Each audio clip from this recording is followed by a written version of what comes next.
They might talk about humour, music, film, books, football and box sets, exercise and maybe even food, trivia and sports, politics and health, sometimes well-being too. On the Life with Brian. On the Life with Brian. Hello, we're back again after a short break. It's Mark here, and welcome to episode 21 of Life with Brian. And who would have thought that we'd be here already? Do you remember our first episode when Brian admitted we'd have to drag the words out of him? Well, now we can't shut him up. And speaking of Mr. McClare, how are you doing, sir? I'm doing very well, Mark. Thank you very much. Good. And Jockey's other ever-present inquisitor, Matthew, is here too. Matthew, can you believe we've made it past 20 episodes? Yeah, I can. I always had faith in Brian. As a kid, I always had faith in Brian, and now I've grown up, I have even more faith in him. I mean, I think it's quite poignant, don't you, that Brian comes down from Celtic, joins United, becomes the first man to score 20 league goals since George Best, and now he's become the first man since, well, Brian McClare to record 20 episodes of Life with Brian. So it's all come round in a big circle, hasn't it? Well, it wouldn't be Life with Brian if we didn't have a guest, would it? So let's meet him. Everybody listen up, it's Max Rushton. Moved to Australia from living in London. He works for The Guardian and Stan Sport. Cambridge and Spurs get his support. Ranks overhead kicks on the Sinclair spectrum. Borrowing microwaves from Trevor Nelson. He's great at culverhouse, I swear. I once saw him dancing in the Wetherspoon, slapping a chair. Yes, he's the host of The Warm-Up on TalkSport, football coverage for Stan Sport in Australia, and possibly, or perhaps probably, the number one football podcast in the world, The Guardian's Football Weekly. So his appearance on our show feels like the equivalent of Manchester United coming down to say, Cambridge United for a friendly. It's Max Rushton. How are you doing, Max? Yeah, I'm very good, thank you. Can I just say that Liam's jingle is, as I replied to the email when I first heard it, perhaps the greatest moment of my life. I'm not saying that my life hasn't been great or exciting, but I found it incredibly enjoyable. And he did a couple of... He started doing loop samples. Is that what they're called? Like, yeah, I did it during the I'm Euros, one of the younger... Yeah, I like to think I'm sort of I might even be the youngest, coolest person on this podcast, but even still, I'm not sure what to call them. And yeah, we loved that, and I loved that jingle. And given that introduction, I think all it tells you is what a terrible state British broadcasting is. If I'm connected to things that are still, I haven't been doing Football Weekly that long. Let's face it, it's only been 4 years. There's still time for me to decimate what was already an enormous audience. I think it's important to put that out there. Tell us a bit more, Max, about the looping that Liam did in the summer then, because that's obviously where this all came from, and it was something I know you and him interacted on a few times. So where did all that begin? So I think so on Football Weekly, it is me and Barry Glendenning, who is a proud Irishman and not an England fan, and then we have a brilliant set of panelists who know much more than both of us. And I think when we beat Denmark in the semi-final, I think and we were recording the pod in the evening, and we'd had a little bit to drink, and I think I put the camera in his face, and he told, I don't know what the swearing rules are for this podcast. Feel free. But, he basically said, "You can fuck off." Go for it. He just sort of in my face just said "fuck off," and then Liam enjoyed that bit of the loop and then of the pod, and then sort of turned that into some music, and then he started doing it for loads of our panelists. And actually, I'm a bit disappointed he stopped doing it. If I can ask him, I don't know if he listens to this podcast, Brian. I imagine he does. I don't know. Can he start doing them again, please? He's a busy man, is he not, I'm sure Brian? he'd be delighted to do that. Yeah, Max. He's got a few other things to do, but he's still got plenty of time to do. He really enjoyed doing that. It's great that you gave him the opportunity to put that out there, and the roundabout, that was it. I very thoroughly enjoyed the comments round about that, about hoping there was maybe other ex-players from the the 80s and 90s that would produce X different amounts of music and fairly different genres, you know. So, yeah, that's great for all I can. And one of the things about Liam's been going on about you, or certainly not particularly yours, but the Guardian podcast for a long time, and and what I've discovered today was that not only has it got great content about sport, well, particular over the last two, the Cambridge United particular one and the one about Manchester United, great stuff about football and a wee tiny bit about cricket, was that how informative it was and how thought-provoking it was. And I picked up 4 little things over those 2 podcasts. The first one that I think is pretty important and pretty relevant to you, and maybe it's something that should have been in your Christmas list, is that you need a new alarm because you missed the first 20 minutes of the game. I know it was 2 o'clock in the morning, whatever it is, but you missed the first 20 minutes of the game. And you admitted that as well, which I thought, I can't believe it. And nobody picked up on that you missed the first 20 minutes. No. I feel it's really important to be honest about everything. So in broadcasting, I think being honest is really important. Like I've been in so many TV studios or radio studios where somebody wants to lie and say, no, just say you arrived then or say this happened. And I just think that what has happened, and you have to be brutally honest about it. So what happened was, so this is the first... So I moved to Australia like 4 months ago, and I've managed to watch a lot of the Cambridge games that are on in midweek because I'm on telly doing the Champions League, and I've got all, in the big studio, and I've got all AC Milan and Real Madrid and Liverpool playing. And then on the laptop, on the iFollow, I've got us away at Gillingham, and the boss is like, I'm not sure you should be watching that when you're about to do halftime analysis of, Real Madrid versus Inter Milan. But this is the first game that I've actually, call me a glory hunter, I haven't been getting up to watch our League One games at 2 a.m. So when the alarm went off, this is genuinely what my thought process was. It was like, oh God, it's 2 a.m. So then I lay back for 10 minutes and I thought, no, I've got to watch it. And then I couldn't find it on the telly because it's on like a digital channel that I have got, but I couldn't get. And then I thought, should I just go back to bed and watch it in the morning? And then I thought, no. So I found it on the laptop, and then I managed to plug the laptop into the telly.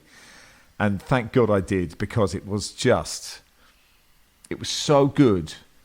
It took me back to 90 and 91 when we went on those quarterfinal runs, and it just, there was just nothing. If you're a lower league fan, there is just nothing better than beating. And I don't think we've ever won away at a Premier League side, especially Newcastle, especially what has happened recently. I've been very vocal about, I've been totally against the takeover. I think it's terrible for football. That isn't the Newcastle fans' fault, but I've written a lot about that and spoken a lot about that. And so to go there and beat them was just, it was so good. It was so good. Talking of early 90s, do you remember that epic clash with Brian's United back in the autumn of 1990? League Cup? So I was at the game. We drew 1-1 at home. I can't remember which way the legs went. Did we lose 3-0 away in the first The second leg was at your stadium. So the second leg was so at I think Cambridge. you'd already beaten us quite comfortably, hadn't you? So, well, I mean, but one of the things, I don't remember that many games, Max, but I remember both those events for particular reasons, in that they were different in the sense that John Beck was a manager of Cambridge, and John Beck was very much get the ball forward and then get the ball into the box as much as possible. And Dion, who's probably, well, I think I'm fairly sure that when the manager was doing his team talk, Dion would have been the one player that he would have picked out as the danger person, the danger man. In the Old Trafford in the first half, he caused Gary Pallister, I'm sure probably with Steve Bruce, a few problems, even although that I can't remember how the scoring go, but Dion was definitely making a difference to the game. And he didn't come out in the second half, and we all thought, wow, that's fantastic, he's not come out, so we ended up winning the game, whatever it was. And I think could have been completely different. Certainly would have been more difficult for us had Dion stayed on the pitch. We just assumed he was injured. But after the game, he was in the players' lounge, and we found out that he had been taken off because he had disagreed with something that John Beck had said. So John Beck had said, "You stop fucking passing the ball." This is what he said. "You stop fucking passing the ball. Yeah. You just get in that fucking box and you head the ball. That's your job." And Dion must have said a little chip back, and he took him off. So that did us a massive favour. Steve Claridge was once taken off after 20 minutes for cutting inside because he was playing out on the right wing, and the right winger's job was to run to the byline and just cross it in, and if you cut inside, that was it. John Beck took him off. Was it when you played us? I mean, presumably there were still teams you were used to playing that were a bit like that, sort of playing. Oh, no, we were used to playing like that, but it was only in the sense of that we were so surprised that you take your best player off because he did something that the manager totally disagreed with, just like you mentioned there about Steve Claridge cutting inside. And then when we go down to your place, John Beck's got all these newspaper clippings all over the dressing room walls about what all the reports had been about the game at Old Trafford, to try as motivation and try and give us whatever he thought it would make a difference to us. And when we went out for a warm-up, I was just standing, because they didn't do organised warm-ups then, so I used to just stand and watch, basically, or kick the ball out of the ground, or try to hit the opposition fans behind the goals. That was my warm-up. But I was watching what they were doing, and they were just launching the ball, and they had cones down in the corners, down in the little slope there, isn't there? So particularly down towards the right-hand corner, and they're just shelling the ball down there. And I'm watching them thinking, what is this all about? The game get played. I scored a goal. And so the tie's kind of over, and I got taken off. And I spent the last half an hour of the game guessing where the ball was going to be, because I couldn't see the ball. Because the stand was so low, and I just was like watching them kicking the ball and just guessing, hoping I put my head down to see where the ball would go. And that was my recollection of those. As I said, I don't remember so many games, but I quite vividly remember both of those games back, but being so different in the way that the opposition had prepared, and the way the opposition manager was prepared to take his best player off because he was pissed off because he tried to play football. I mean, that was entirely my football education. I mean, that was what I watched. I didn't really watch any other football. Occasionally it was a game on the telly, but I just watched this glorious long ball football for about 5 years. And I obviously was too young to have any understanding of tactics, even if I have any understanding now. But we I don't know if you remember, you probably don't, but in the corners of the ground, he put these big hoardings that said quality in amber and black. It was like an amber board with the word quality in big black letters, just so the fullbacks could look up, see the word quality, and just kick the ball to quality. And he put sand in the corners. Yeah, I remember all that. I remember he gave the away teams flat footballs, and he made it, if it was summer, he'd make it really cold, and if it was winter, he'd make it really hot in the dressing room, all those things. But I like to think he was a pioneer of sorts, Oh, no, he was very successful for a period of time. You can't, there's no right, Max, there's no right or wrong way to play football. There is a way to play football that suits your particular needs, your particular philosophy, and your particular desire to do whatever you want. And that's quite clear. I mean, you've got, for me, I would say, a great advantage in living where you are, and you can watch all of that football that you're watching, plus you can watch your beloved Cambridge at the same time. That's something that I've done once or twice in certain places where you have that kind of thing. And I love football and love watching football. I can virtually watch any kind of football. And there's no, as I say, there's no right or wrong way about that. But one of the good about that thing, going back to your podcast that I learned today, was that also that I'm quite pleased that you've informed me of the aquatic life of the coast of Africa and we're just off the Comoros Islands and the coelacanth, So that was another thing that I've stuck in my head now, about coelacanths being one of the oldest lineage of fish in the world. So I'm really pleased about that. Have you seen a coelacanth, Brian? Nah, I saw the pictures of them as well, yeah. You don't get many in I've not Edinburgh. seen one in the fishmongers in Edinburgh. I mean, they haven't been dealt a great hand aesthetically, I would say. I can't pronounce it. What is it? The coelacanth. Coelacanth. You know, they perhaps bring other things to the aquatic party, but they're not the most, you know, given some of the beautiful tropical fish, I would say I imagine they're further down in the ocean. You know, they look a bit like, you know, when David Attenborough went like to the bottom of the sea, and you were like, I don't know if this is actually happening. That's where I reckon they are. Yeah, they don't have a light at the top of the head, but they're getting close to that. Yeah. Another thing that surprised me and disenchanted me at the same time, and I agree with Troy Deeney in the sense that when he was talking about VAR, I don't like VAR either. I think it's an abomination of a word. You know, I think they should find something else to call it. You know, for an abomination of a system. But I didn't realise that Shrewsbury had to pay half of the cost for VAR when they go to Anfield at the weekend, and I that was a complete eye opener to me. You know, thinking, my God, you're going to have to pay for that. You know, and also the kind of got pissed off because it's like if it was being at Shrewsbury, you wouldn't have had VAR. And I know it's down to the rules of the competition, but I just think there should be consistency with regards to the rules and competitions about what's going on there. And my favourite kind of fact, really, that came out of those last two was that, and I'm a big Rolling Stones fan, is that apparently Mick Jagger doesn't do anything. He sits in a rocking chair for an hour and a half until the last 15 minutes of the gig, and then he gives it big time. And that's what you remember about the gig. So there's the 4 things that I've learned from your podcast. I mean, there is football in the podcast. Oh, no, I liked all of that. But these are the other things that I like better. Yeah. Yeah, I mean, Barry. That was Barry said that about the Rolling Stones. That's not. That's not. Funny. Just to be fair, I know you don't want to admit that he's funny. Also said, he is funny. No, I don't want to admit that at all. You know, perhaps just getting me as a gateway to getting Barry on this pod. But he said they're all getting on a bit, and I didn't want to point out at the time that, you know, one of them has sadly more than getting on a bit.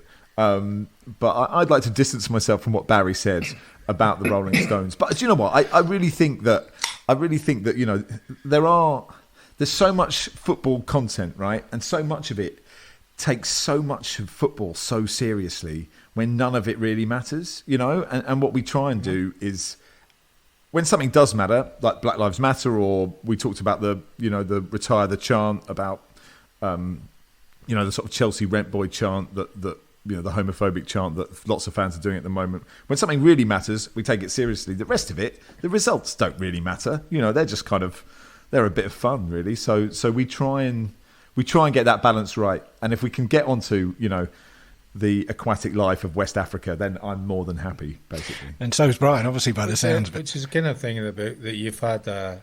You talked about earlier on, but you have had, and you're 42 now, aren't you?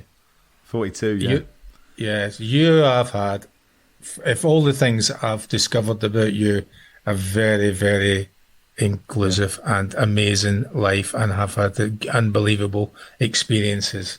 Now, I don't know whether things are right or wrong when you read on the internet, but I was just wondering, how did you enjoy it, and how did it come around to be that you were wandering around London dressed as a penguin? Is that right?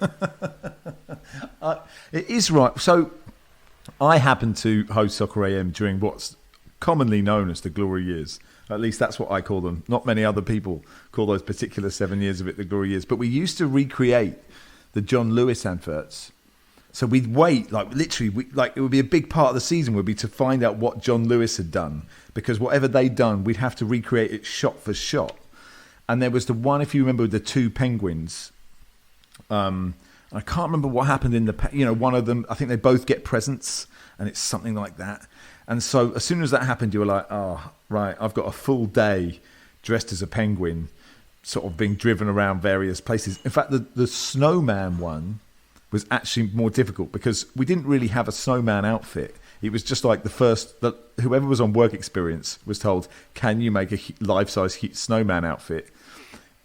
Here are your tools, with some like chicken wire and God knows what they used for the snowman. But anyway, like basically I had this chicken wire in my hands that was sort of cutting my hands. You know when movie stars talk about like the rigors they have to go through to make it in, I had to lose 10 stone, or I had to go training every day.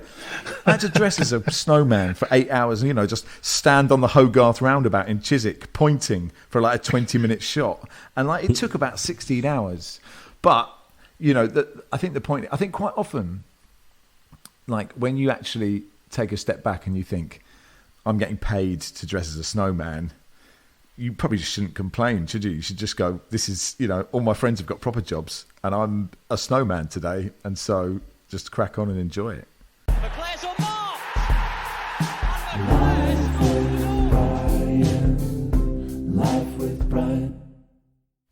I wanted to ask you about that. I mean, although Andy Goldstein was briefly in situ before you, a la David Moyes, you could say. I was just wondering, was it like following Alex Ferguson stepping into Tim Lovejoy's shoes on that show? I mean, it was in a way, I guess. Like I'd occasionally be walking down the street and just a van would drive past and someone would just go, "You'll never be Lovejoy, you mug!" And I'd just be standing there, sort of minding my own business. I guess if you. The funny thing about that is I'd never done telly in my whole life, right? And I was so lucky to get that job because I'd sort of made a show reel. I was doing local radio. I was at BBC London. I'd got the breakfast show. I'd got sacked because I wasn't famous. And I was just kind of wondering what to do in my life. And I'd made a show reel and I'd sent it to everybody, like everybody you could think of.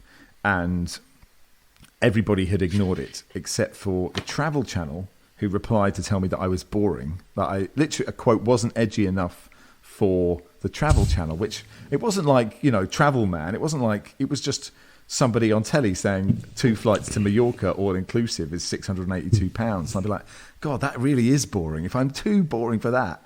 And then the head of Sky Sports just rang me and said, do you want to come in and have a chat? And I thought, they've got like that 10-pin bowling thing or the pool competition, like something to pay the rent. And I went in and chatted about Cambridge United like we just did for an hour, then talked about Soccer AM. And I was a fan of the week when I was about 20. I sort of sat in the stand in my kit with my mates. And I said that to them. And then they were like, oh, okay.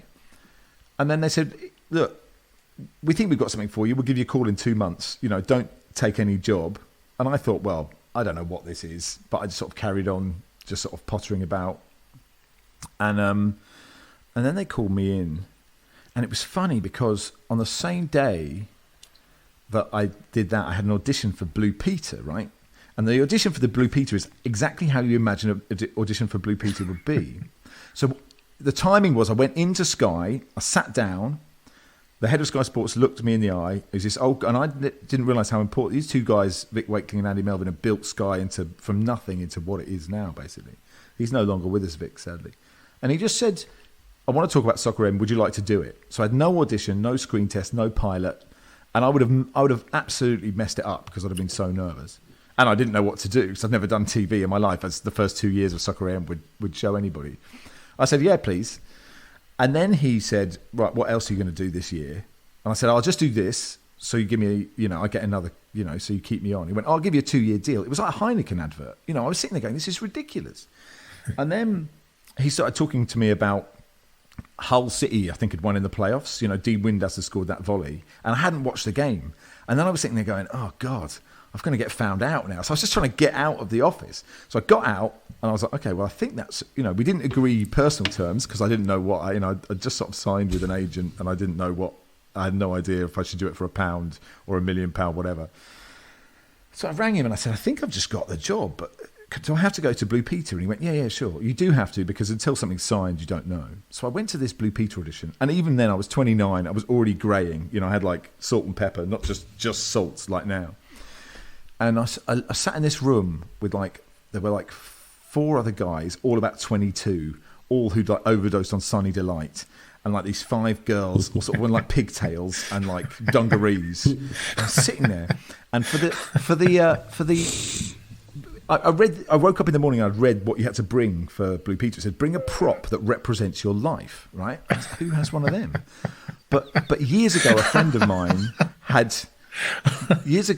mine had sent me an anvil because we thought it'd be funny to send an anvil through the post just to annoy the postman. So I've always kept this, and you never see anvils in real life. You just see them in cartoons. So I was sitting there holding an anvil, and everyone around me had like photo montages of their whole life, or like whole equestrian outfits, things that were really Blue Peter. And I was just sitting there holding an anvil going, this is a fucking surreal day.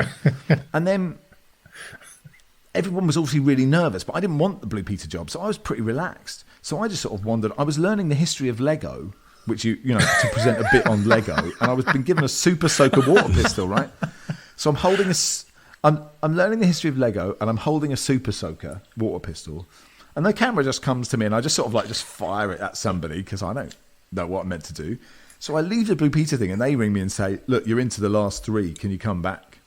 I'm like, well, "This is a ridiculous day."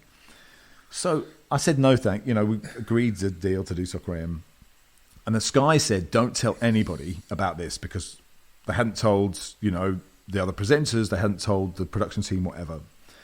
So then I went to the pub with some friends that evening and I was like, I'm not telling anybody. And then after about 3 pints, I just turned to these are my best friends that I grew up with and went to school with. I just said, I've really had quite a day, chaps. Can I tell you all about it? And it was the most surreal day of my life. And then doing it, like, I didn't really rehearse. Like, we did one rehearsal the day before. Helen was great because she's a brilliant broadcaster, but she just said, look, you'll be fine. That was it. And I daren't watch those first shows. I mean, I don't have them, but I just pray they never put those first shows out because I was like a rabbit in the headlights. There was just too much to take in. I remember driving home on the Friday night at like 11 p.m, and I was like on my phone in the car, and I got stopped by the police, and I was just like, I just sort of dribbled at them saying, look, I'm really sorry, I'm just really nervous about this thing I've got to do. They let me go. And I got into Sky on the first day, and I dropped my phone in the toilet because I was just so nervous. And I was flying to my mate's wedding in Sweden that afternoon. And so I didn't have, my phone was running out of battery, and all I knew about the wedding was it was 2 hours from Stockholm. And so like, I remember getting to Sweden, like my phone was like, when your phone is wet and it starts, all the numbers start going and it starts flashing in and out. But thank God, A, I left the country after the first show because I was appalling, and B, Twitter didn't really exist because I wouldn't have survived if I had. But fortunately, I got away with it and managed to cling on to that. So if anyone's got those old copies... Yeah, please don't show them. Yeah. Please don't. Well, speaking of Tim Lovejoy, Max, have you ever read his infamous book, Lovejoy and Football? I haven't. I think... Is it fair to say, I don't want to be harsh on him, it was a different time, possibly? I think what was interesting was, when I first got the job, I think they all thought, because Tim and Andy are quite sort of laddie, and I'm very much a beta male, right? And it took me a couple of years to just be like, look, I was second clarinet in Cambridgeshire County Youth Orchestra. I can't hide it. I was. Like, this isn't what you were expecting. The first time they said, can you pick out 3 guests that you'd love to get on the show? And I said I'd like David Attenborough, Angela Lansbury, and Carl Kennedy from Neighbours. And the producer looked at me and thought, oh God, we just hired the wrong person for this programme. But I tried to be a bit laddie to start with, and I just wasn't. And so, and once you can't not be yourself, it just doesn't work. And so once I just said, look, I'm really square and deal with it, it was much better. But I have read the reviews of his book. I have seen some of the excerpts about women's football, and I would suggest time has not been kind to that piece of literature. Is that a diplomatic? Very, very diplomatic. I think so. I mean, talking of that era, famously it was a show where a significant portion of the audience were hungover from the Friday night, allegedly. But there must have been a good number of guests who were a bit bleary-eyed and inebriated on the couch when they stumbled into the studio on a Saturday morning. Yeah, sometimes you'd get like Emmanuel Petit, Kevin Hart, and Noel Gallagher, and you'd be like, this is amazing, right? This is what a TV show. Graham Norton would take this TV show. And then sometimes you'd get like a really young championship footballer who was just really nervous.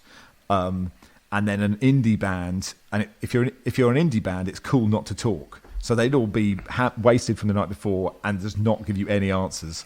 And then you'd have a comedian in the middle going, this is all on you, Alan Davis. You have to. This show is Homage a Lily. This is your show, because without you, we're totally screwed here. And sometimes I would just sort of nudge Helen, going, I can't talk to this band anymore. My biggest fear is being put in a room with all the bands that I've interviewed, and I'm not allowed to leave until I've put them in there. I've got them all together. So I've got editors as editors and cribs as cribs and the Maccabees as the Maccabees. Some of them were really lovely, and some of them were just, some of them had actually the fans of the week, because we put them up in a hotel. Sometimes they came in and they were absolutely hammered. I mean, just completely gone. But most of the guests were pretty sound. I mean, we had Mr. T on, like, as like somebody who grew up with the A-Team. Mr. T was just absolutely extraordinary, and he did everything you'd want Mr. T to do. Like, just mid-interview, he'd just go, I ain't getting no plane, fool. And you'd be like, oh, thank you so much. Like, when you had him, or something, you'd look at the sofa and you'd think, this is the only show where you would get Uwe Rossler, Brian Blessed, and like, when are Uwe Rossler and Brian Blessed going to sit next to each other? That's what and it was it was really hit and miss. There's no doubt about it. But it was a great time. I was so lucky to do it. It was of its time. I think that's definitely true. There are bits of it that I didn't necessarily love, but for me, it was, it completely changed my life. And everything I'm doing now is because I got lucky sending that show reel at the right time. You've got to be so lucky in this industry. I'm just writing. Another month. I'm just writing down Mr. T is on our list of future guests for Life with Brian. Get Mr. T and Brian Blessed together.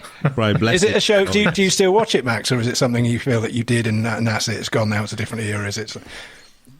I don't, and I actually I think like the first, I didn't want to leave. Like when they moved me to fantasy football, they swapped me in Fenners. It wasn't. I think you're meant to say, "Oh, it was my choice to move on." You're never meant to be honest about what happens in your career. You just say, "Yeah, that was better for me." And actually, I loved working with Paul Merson, and I loved that show, Fantasy Football, because it was like a really immersive look. We take Brian, for example, and look back at his whole career and pick out highlights and whatever. And he actually had a bit of. There aren't that many places in sport where you get a lot of time with one guest to talk about their career. But I didn't want to leave, and like the first Saturday was really weird, not to be on the telly and just to go and get a coffee and get the papers. But what you have to do is just, I still had a brilliant job, and I was doing I was doing TalkSport by then, so I was on the Sundays, and I just enjoyed my Saturday mornings, just getting up and having a fry up and reading the paper, and it was really nice. And within a couple of years, I got the Saturday morning show on TalkSport anyway, so I'd quite often see it with the volume down.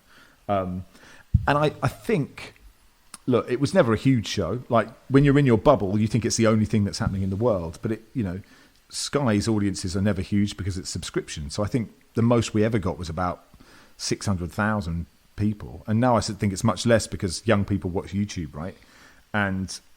But the show, and I think everybody likes to think we transformed it and turned it into something else.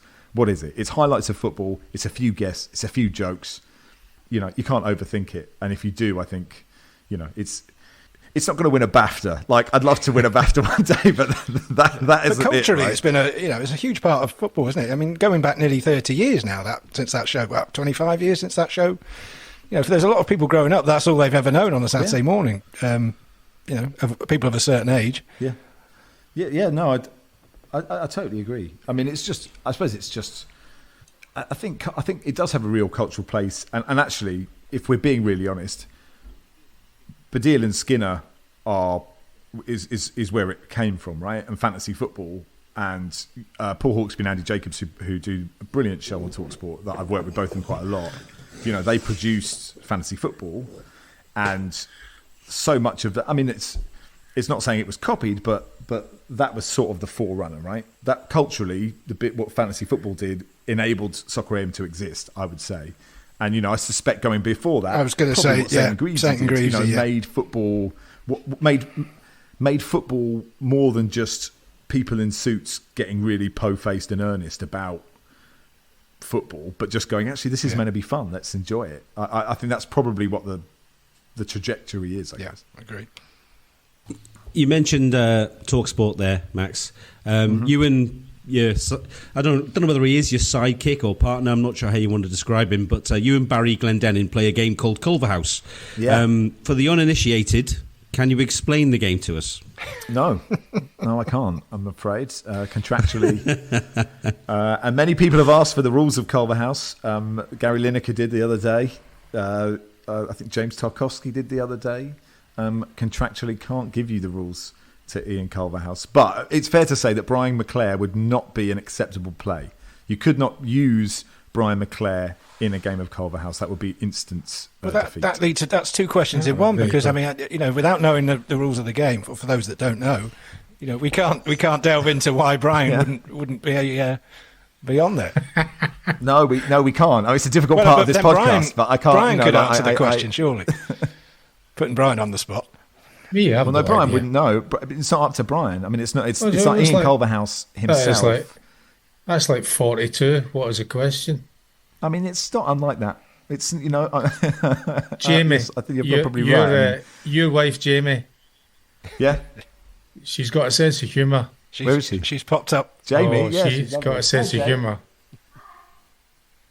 She just made an appearance. She just made an appearance. Jamie, I'm doing a podcast. Jamie, I'm doing a podcast with Brian McClare. Brian McClare. I've no idea who that is. He's an Australian. She just wandered past. This is Brian McClare. Evening. Morning. Hello there. Man to score 20 goals for Manchester United since George Best. Not recently. Jamie says, Thanks well much. done on your goal-scoring exploits for Manchester United. So if you can't... I once was watching. So she hates all sport, and I was once watching. She likes to guess the team names from the 3 letters, and that's a typical thing that my wife does that too. Like to do. Yeah. Or which ground they're playing at? Playing. It was Norwich versus Middlesbrough, right? So it's Normid, and I said, "Who's playing?" And she looked for a minute, and she said, "Is it Norway versus the Midlands?" Which is a game I'd like to see, to be fair. Which is brilliant as well when they say about who's playing in the game, and that'll be Everton, and they'll go, Everton, yeah. They play at the Emirates.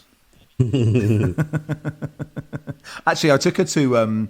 we went to the MCG on Boxing Day, and...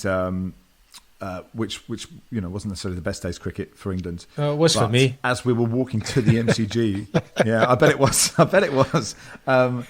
She did ask me for me. if it hasn't for me. And she said, as we were walking in, we'd even bought an Ashes hat. She asked, "Is this cricket we're going to today?" So and actually, I find it quite refreshing. That's brilliant. Really. Life with Brian, life with Brian, life with Brian. And you went to Nicaragua. Who did you go with? This is Who did you go with? I met my wife. You've done lots of research. Who did you go with? No, I'm not bothered with that. But who did you go with? I didn't go with anyone. You went on your own. So during Soccer M, I went on my own. They would finish. The season would finish in May, and they'd say, "Can you be back in August?" I go, "Yeah, all right." And all my mates had jobs, and were married. I was a bit of a late developer on all these fronts. So I'd just take a bag and fly to South America and just wander around for 2 months and fly home again. And so I flew to Central America, and we met on a volcano in Nicaragua. And I fell in love after about 10 seconds. Did you go there to board? We were doing that.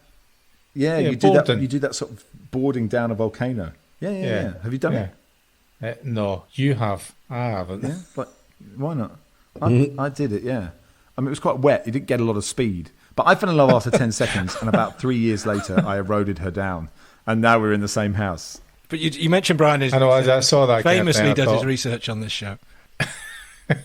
Yeah, I just thought it was maybe boarding. I thought when I looked at it, I thought so. You got bored with all the beautiful churches, the lovely jail. When I assume you stayed in Leon. Yep. And then you thought, what will I do today? Oh, I'll get a tray. I'll go and get a tray, and I'll get this newly born volcano. And well, the rules I'll are bang my arse on it, and I'll slide down towards the magma. And the lava, praying that it's not going to erupt. The rules are you have to do one bit of culture or one activity a day. So, I think had I done the churches? I've done a few of the churches. I'm not a total cultural heathen, but I'm not far away. Can I just say, Adam got in touch with me, Brian, to say, Brian McClare used to regularly go into my nan's Altrincham post office on the way to training. It's not a question. Just let him know he was always her favourite customer. Several other Manchester United players also went into the post office, but Brian was number one in my nan's eyes. That is from Adam Turner, Brian. There you go. I must have been doing something right in my life. Were you opening Jockey McClare's mailbag by any chance, were you? Have I gone too early on these questions? Do you remember the post office? Brian remembers everything. Brian? Yeah, I do, yeah. I just want to ask you two quick questions before we go to the mailbag. Do you think there is a long-term career in punting? Oh, yeah. You can aspire to be a punter for all your life. Well, Central Cambridge was a tough place to grow up, Brian, as you can imagine. And not many people get out of CB1, but I managed it. But we didn't even have a full size harp in the music room. We had to make do with one of those little harps. It was tough. Yeah. But my summer job was punting up and down the river, right? And you had the little boater and you had a little waistcoat. And one half of your body normal got clothes. incredibly fit because you just punt on one side. Yeah, my normal clothes. Yeah. As soon as this pod stops, I put a top hat on, walk around town, and it was honestly, it was the best summer job you could have. Like, you were outside, you got cash in hand, it was brilliant. But there were some people who never left, and like come November, it's pretty bleak because there's no one there, and I would if you're considering a career change, Brian, I would.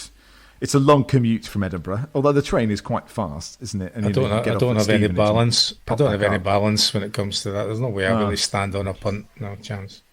And the other question was, what colour was your Clio? Yes. What colour was your Clio? Blue. A blue one. Yeah, blue. Was it a 1.2? Was it 1.4? Was it a sporty one? Well, it wasn't mine. It was my housemate John's. And when I got Soccer AM, I was just like, I need to get to work somehow. So I got on his insurance. And then I bought it off him for a few £100. And the boss was like, can you get a better car? I was like, why? I don't need a better car. And then on the way to Soccer AM one day, it conked out on the Hammersmith flyover. And just to let you know, it is more expensive to join the AA if you are conked out on the Hammersmith flyover. But it was a bit like, Jurgen Klinsmann and his Beetle. Like at Sky, they had the word talent is used for presenters, a terrible word. But all of the presenters were sort of in a line, and they all had Range Rovers. And then I was really proud of my shitty Y-Reg Clio. And Darren Eadie, the former Norwich and Leicester winger, has a website called Celebrity, right? Where famous people, in inverted commas, can put stuff on it, and then you sell it, and money goes to charity, right? So the idea, some football, I don't know, one of Darren Eadie's mates, I don't know, Robert Rosario, sells a pair of jeans and they go for £20 more. So I put my Renault Clio on his website and it was valued at £1,000. So when you put £1,000 Clio and you say as owned by me, it sold for £600. so I have a 40% depreciation when you put my name to any hard goods that you're looking to sell. I had a green one, and amongst all the cars that you'd imagine, it was at the Cliff at the time. It was before Carrington, but that's what I drove to the Cliff and back for a period of time. And I've got a wonderful story. Can you clear up what era? So you were playing for United and you were driving a green Clio. Yeah, I was at United. Yeah, a green. Early days of United, or after the second contract? Well, I'll give you a clue that I was driving a green 1.2 Clio, and Gary Pallister, who's a neighbour of mine, was driving the fastest car that you could get outside racing cars, right? Pallister used to live across the road, I lived across the road, he lived across from me. We used to car share quite often, but then when he got this turbo nutter bastard car, I wouldn't go in it that often, and I had a Renault Clio. And he would come down his drive, whoosh off past the window and away to training, and I'd drive out the Clio, and I'd go drive to the cliff in Salford. And he would sweep into the through the gates at the cliff at Salford in his black Supra as I was getting out of my Clio. Right, so I've left after him my 1.2 Clio, and I've got to train before him my 1.2 Clio, and he's come handbrake turn into his car park spot in the cliff, and he'd look and go, and he'd look and it's kind of snarl, you know, and I'd just go, "Hi, morning, Pally, all right again." And then we would leave after training, and he would go out the same way, out like a, you know, banshee, out the gates, down the road, away again. Before I'd left, because he could see the car, I'd come out 10 minutes later, jump in the Clio, drive home. And when he came whizzing round the corner, the Clio was either on the drive or I was just getting out of the Clio to get into the house, and I'd just wave to him as he's going past, you know. And he'd drive past slowly and go, "Don't get this, don't understand this." And this is going on for weeks.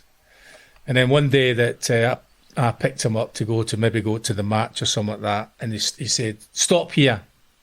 I says, "What do you mean stop here?" He says, "I want to see inside your garage." I says, "Why do you want to see inside the garage?" He says, "I want to see inside the garage." I said, "What the fuck do you want to see inside the garage for?" He says, "You've got fucking 2 of those cars." He thought I had 2 of them because it was impossible for us to travel the same distance and me to get to the training before him and to get back home before him. So what he didn't realise was that I was going in the straight line. I would drive straight through Manchester in a straight line. He was going round the motorway. He was going all the way around the motorway. So he was travelling further than I was. I was just pulling through town. You know, by then all the traffic had cleared, you know. It was after school. So I went straight. It's a straight road. It's a straight road it was. And that's it. He did generally think I had 2 identical green Clios just to prove that, just so I could get one over on him. Surely he knew you better than that, Brian.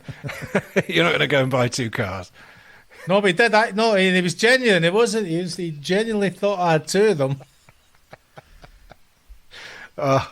Well, thanks for bringing that up. A question that you end up answering yourself. Brilliant.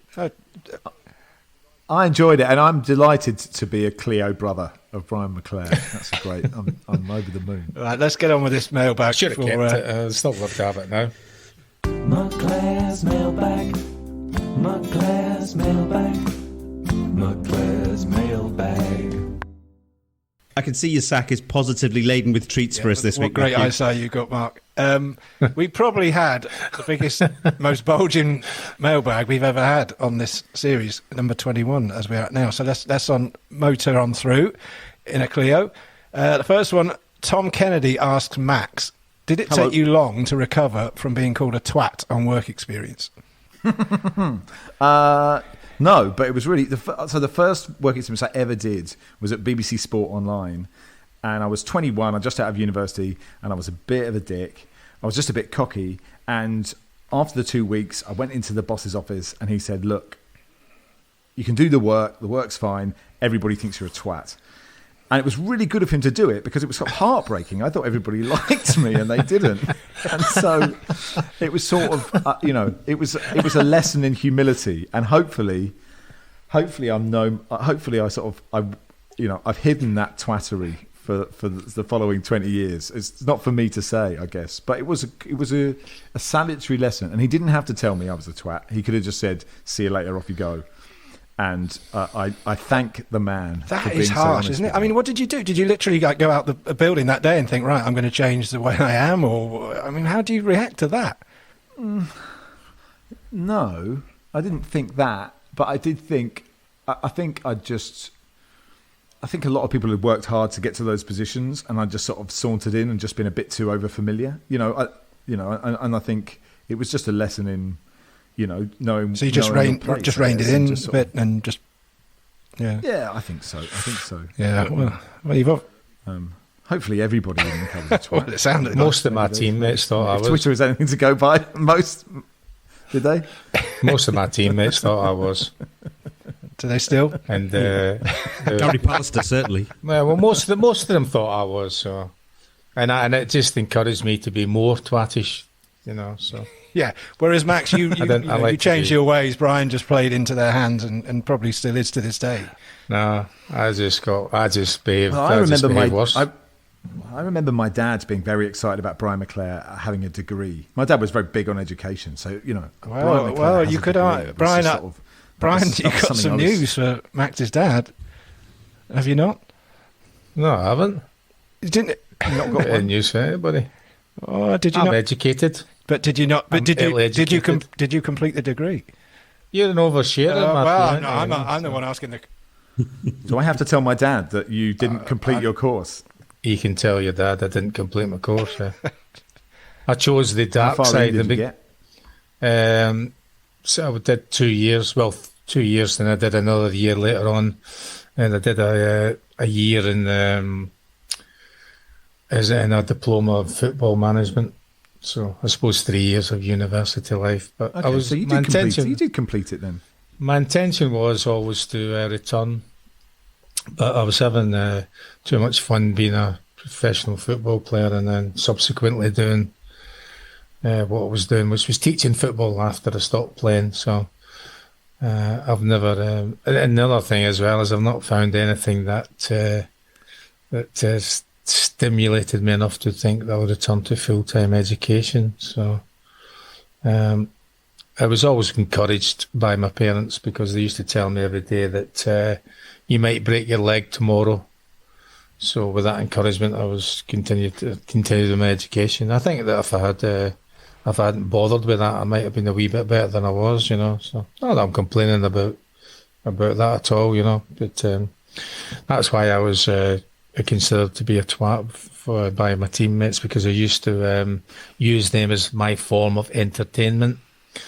Because a bit like you and listening to your thing, Max, I like to have a laugh and a joke every day, and whether it's a laugh and a joke with people that are there in my own little sphere, or it's kind of listening to things that you were doing this morning. And that was like the same thing as I was doing every single day that was involved in football. And most of the things that are said about footballers are correct in that they're a bit boring, so I had to kind of take up an opposite point of view to get a rise out of them that would then therefore give me some entertainment that day and then for subsequent days, So I used to do that all the time, not just with green Clios, just every day really, So you have to enjoy yourself. And I think it's great that what you mentioned before is that it's wonderful and it's great being passionate about football, but really it's a game, it's a sport, it's there to be enjoyed, and at the end of it, it's not really that important. Wise words. I agree. And on that note, let's go on to John Mack K. And this one's for you, Chocky. He says, first record he bought is the same as yours. Ian Jury's Hit Me With Your Rhythm Stick. What are the odds his second matches his two, which was Oliver's Army by Elvis Costello? True or false? His second would be Oliver's Army. Nope. So that wasn't the second record you ever bought? I didn't buy Oliver's Army as the second one. Can you remember what it was? No.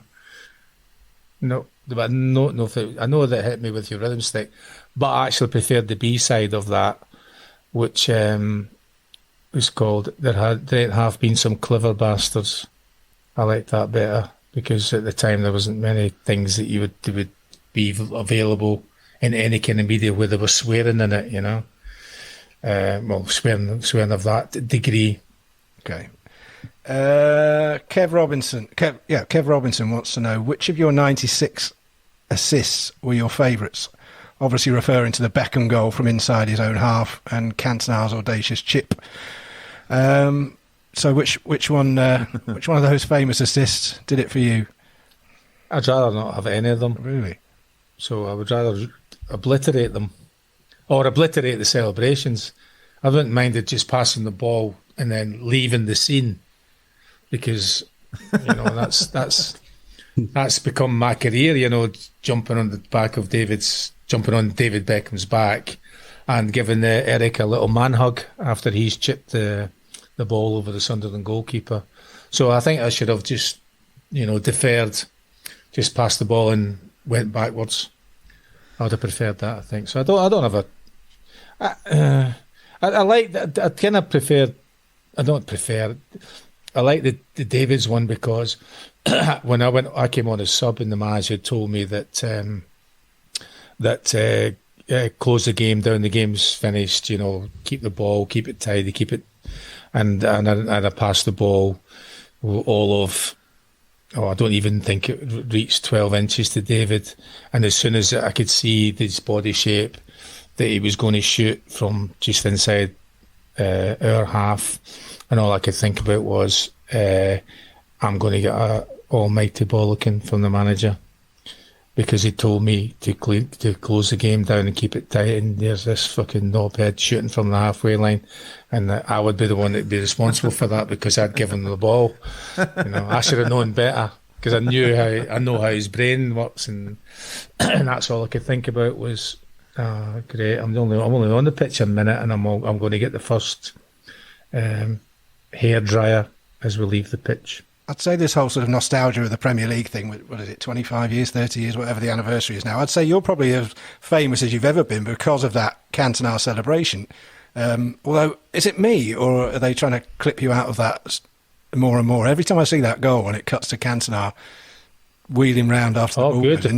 That's great. They seem to cut you out of it, which, it seems a little bit unfair, but... arguably, and far be it for me to say this on this podcast, arguably, Cantona it's more about Cantona, that goal, I would suggest. Only a tiny bit. Oh, you have to watch it from the beginning. You have to actually watch it from the way the move started. I will. Yeah, there's a bit before that, a few bits before that. You have to watch it from that point. Yeah. Well, there's a little bit when you're talking about, I think you do something about 1-2s and 1-2s. I think you see a wee bit before that Cantona's passes me a shocking pass. A shocking pass. And I've rescued it, but they'll never show it. No. In fact, I think that might be obliterated. No, believe me, it's still out there because it is a terrible... It's in my head. That's all that matters at the moment. I think that was your last ever assist for United. You know that? Oh, thanks. Well, it was. I'm not surprised I know that. Cantona one? Yeah, the Cantona one was your last... Beckham one? No, the Cantona one was your last ever assist for United. Was it? Yeah. All right. Here we go. I'm watching it now. Here's Cantona. Yeah, you do. You pick it up really nicely, actually, because it's just behind you, isn't it? Yeah, it's just behind you. Well behind me. You keep the move. Well behind playing. me, not just behind me. It's well behind you. You almost Inspector Gadget right leg to get it out. And you put it perfect. Basically, you put it on a plate. It's a tap-in, isn't it? That's it's a why tap-in for Cantona was so good. And look, Lionel Perez was at Cambridge United, and he was always on the halfway line. So to chip Lionel Perez is actually nothing. Like he was chipped every single game, about 5 times. So in many ways, it's the Brian McClare goal. Yeah. Cantona was just on the end of it. That guy, he's a support. Cantona's always been a supporting actor. Even back then. All right, next mailbag question, and maybe the most important question we've ever had sent to us, and it's for both of you. Sean Williams has gone all Gareth Keenan and asked, will there ever be a boy born who can swim faster than a shark?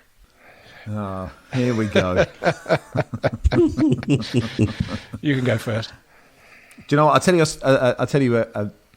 This is it's not this story, but I once did a pilot for a show on Sky with an equally daft question, where the bosses at Sky said, "Do what you do on the radio." So I got Barry and I got Paul Merson, and the three of us did. Do you remember Sky did a show called The Debate, which never really worked because they just didn't really go into enough detail on anything, and it just kind of it was neither one thing or the other. But they said, do what you do on the radio. And we did on the radio as muck about. So we did a bit of football chat. And then I did like a mailbag like this. And I turned to Merce and said, look, what would you rather, spoons for hands or forks for feet? And Merce took it incredibly seriously. And we did about 15 minutes on this. And Merce was like, where am I? Am I on the beach? Because if I'm on the beach, I can't have... The sand is going to be a real issue with the forks. And we came off air thinking, I was like, this is the best pilot. There is no way we're not getting this gig. And I think we were the only people that were auditioned that didn't get a chance to actually do the debate. It wasn't what they were looking for. So to answer the question, no, there will never be a boy that can swim as fast as a shark. Fair enough. Chocky, anything to add to that? Yeah, but you have to consider though that not all sharks are 20 odd feet long. Mm-hmm. There are tiny little sharks. I mean, tropical fish sharks in a tank in your living room. But boys, I mean, what's the fastest a young boy can swim? How old is the boy? You're getting really philosophical now, aren't you? Has he got spoons for hands? Has he got forks for hands? He's got spoons for hands. They would be better for a stroke. Has he got webbed fingers? Wouldn't they? Like the fork. Is he born in Atlantis? And is he... Could you ask the questioner for more detail, please? We will do. Always happy. And the final one from the mailbag, we finally got to the bottom of the sack, and it's Ed Fernside, and says, all he remembers about you, Chocky, is you clearing your nose out every time the camera went on you during your football career. Have you always been snotty? Not every time. That's a bit... Surely that's a bit of hyperbole. Have it out with Ed, not me. The medical term for it is productive. And yes, I always have been productive when it comes to phlegm, either from my mouth and my throat and my nose. And someone did send me, I assume it was a lovely lady who sent me about how much she was disgusted by it, and she sent me a lovely hanky in the post that I think she wanted me to take onto the pitch. And I'm not sure what the manager would have said if I'd have produced a white linen hanky from a short sleeve shirt to when they were taking opposition were taking a corner, you know. Oh, hold on a second, just blow my nose into my. She didn't send it to you with a stamp addressed envelope to send it back again, did she? And she didn't send it to that post office. And was it Matthew? Send it to that post office in Altrincham.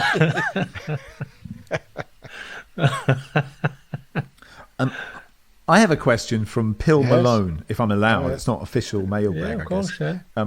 Which is, did Big Jim Leighton have his goalie gloves on when putting Vaseline on his eyebrows? I'm interested in the Jim Leighton Vaseline. I don't know how often you've gone into this. At what point did he Vaseline his eyebrows? How much Vaseline? Or did he do it in front of everybody? Did he go to a cubicle? What was the whole routine? No, there wouldn't have been any disappearing off to the cubicle. No, he was just done it. I don't know why he did that at all, because I don't remember. See, you would put, particularly in pre-season in the summer where it was warm and you would sweat and sweat would run into your eyes and it would hurt your eyes and it would be a bit of a problem. So you put Vaseline on your right across your eye to deflect the sweat down the side of your head. But I don't know why Jim would put Vaseline on his in his head, because clearly he didn't do a lot of moving around, you know. So I don't actually know about that one. There's got to be a chance that some of the Vaseline could have ended up on his gloves as well. Yeah. Oh, Brian, can't believe it. You could have used your hanky to tidy it up. I could have, the corners, just to sort of a bit like dab it. As well as adding Mr. T to our list of potential guests, I'm just crossing off Jim Leighton now as we speak. So unfortunately, Jim won't be joining us next week, I don't think now. Okay, we're going to leave it there, folks. But just before we say goodbye, we've been sent some lovely prints by the good people at The Goal Hanger, who use data to recreate artwork of your favourite sporting moment that you can hang on your wall. You can check out what they're doing at their website, thegoalhanger.co.uk, and on Twitter at _goal_hanger. Why are we telling you this? Well, we are running a giveaway competition for you to enter, and you might be able to get your hands on a piece of sporting artwork. All you have to do is check out our Twitter account at Brian McClare Pod for details of how to enter and also the closing date. Chocky, tell us what goal you chose to have recreated in art and why. I think I chose Pele's goal in the 1978 World Cup final because I've always loved headers as a goal. I think that as a person of shorter stature, I think I scored more than a fair share of goals, and I love scoring goals. And that goal, well, there's two headers in that competition. The one that Gordon Banks had this miraculous save for. But the goal is a header across the whole kind of move, and in the World Cup final, people probably pick Carlos Alberto as the fourth goal. But for me, Pele's leap and great header was for me the best goal in that competition. One that sticks in my memory. I love it. Max, which goal or favourite sporting moment would you choose to have immortalised? And would recent events at St James's Park have maybe influenced your choice in this? What, you want me to pick one goal from the history of football? Yeah. That you would have, if you were going to have a piece of artwork on your wall that really sort of speaks to your heart, what would it be? God, that is a tough question. Please say Brian's goal at Sheffield Wednesday in 1991. Oh, that, to be fair, I mean, that's the kind of football I love. I fucking love that. Absolutely. No one has a clue. No one has a clue where it's going. Have you seen it? Have you seen the one without the ball? Max, have you seen the one where the ball's been removed? Which one's that one? There's the same goal, but the ball's been removed. Oh, yes. Yeah. Yeah, that's brilliant, isn't it? So I have to pick one goal from the history of football that I think... I'll take Tony Yeboah, Leeds versus Liverpool, volley in off the bar. Fair enough. Brilliant. Well, if you like, we'll get the guys at the Goal Hanger to send you a print of that, or indeed the famous giant killing moment from Cambridge Newcastle, if you like. Sure, whatever. I mean, they shouldn't feel obliged. I don't want people to go to extra work just for me, but it's very kind if they want to. Well, you can barely pick it up because you're coming over for the 5th round, aren't you? Luton at home. Oh yeah, no, I'm not coming over as the 4th because that's Luton. That's not. Don't give a shit about that. Just see off dirty Luton, and then I'll, Man United away. Then I'll come back. Yeah, sure. Well, Max, thanks so much for crossing the airwaves and numerous time zones to slum it with us. If anyone is blissfully unaware of where they can catch up with you on TalkSport, Football Weekly or Stan Sport, give us a quick pointer. The Guardian Football Weekly podcast, wherever you get your podcasts, if you like podcasts. TalkSport Saturday morning, Sunday morning. And Stan is, if you live in Australia and you want to watch the Champions League, but if you want no part of me, I also understand that. That's totally fine and acceptable. Carry on your life without any intrusions from me at all. Brilliant. Thank you very much. No, thank you.